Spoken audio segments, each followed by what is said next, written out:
কক্সবাজারের রামুতে ঘটেছে এক নৃশংস হত্যাকাণ্ড। জমি বিরোধের জেরে প্রকাশ্যে ছাত্রদল নেতার মাকে কোদালের কোপে কুপিয়ে হত্যা করেছে স্থানীয় এক শ্রমিক লীগ নেতা।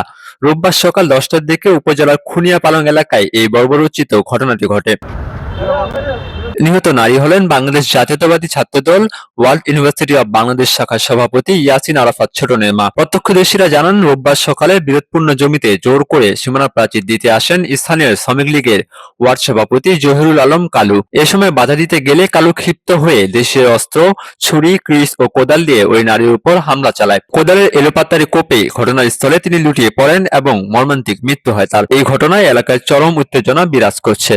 ক্ষমতার দাপট দেখিয়ে শ্রমিক লীগ নেতার এমন জঘন্য কর্মকাণ্ডে ফুঁসছে স্থানীয় সাধারণ মানুষ ও ছাত্রদল নেতা কর্মীরা। আজকে প্রায় 5 বছর ধরে 2019 সাল থেকে আমার সীমানা নিয়ে দ্বন্দ্ব চলতেছে। শ্রমিক লীগের ইউনিয়ন সভাপতি ওয়ার্ড সভাপতি খুনিয়া পালং ইউনিয়নের ওয়ার্ড সভাপতি শ্রমিক লীগের জহিরুল আলম কালু। তো ওনার সাথে যখন এতটুকু চলতেছে, মানে এতদিন পর্যন্ত যখন এটা চলতেছে, আমরা অনেকটা বিচার চাইছিলাম। স্থানীয় প্রতিনিধিরা বলছে মানে এটা নির্বাচনের পরে কোনো একটা সুরাহা করে দিবে। তো নির্বাচনের পরে সুরাহা করে দেওয়ার ক্ষেত্রে আমরা আপাতত চুপ। এখন তারা এসে সেখানে বেড়া দিচ্ছে। বেড়া যখন দিচ্ছে, আমার আম্মা গিয়ে বাধা দিছে।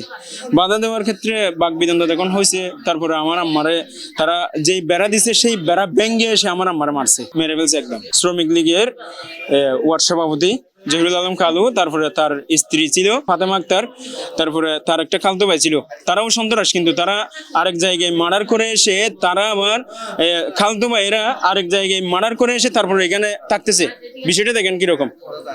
মার্ডারের আসামি সেখানে থাকতে, অ্যাটেম্প টু মার্ডারের আসামি, তারা আসল জায়গায় যাইতে পারতেছে না।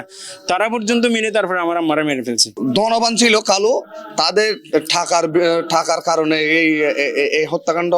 প্রশাসন বলেন, স্থানীয় বিচার সালিশ বলেন, সবাই চুপ ছিল অনেক দিন। এটা আরেকটা বিচার ছিল যে আমরা সহ বসেছিলাম যে একটা বিচার হবে, তখন আমি বসছিলাম, বলছে যে এটা নির্বাচনের পর বিচারটা হবে। তো এরপরে দুই পক্ষ এই জিনিসটা মানছিল। তখন পরবর্তীতে এখন তো আবার ওইটা না করে নির্বাচনের আগে এখন আবার উনি আবার জোর দখল করতে গিয়েছিল। বাড়িতে কেউ ছিল না তখন, উনি যখন বাধা দিয়েছে ওনাকে দাঁড়িয়ে কুপাইছে।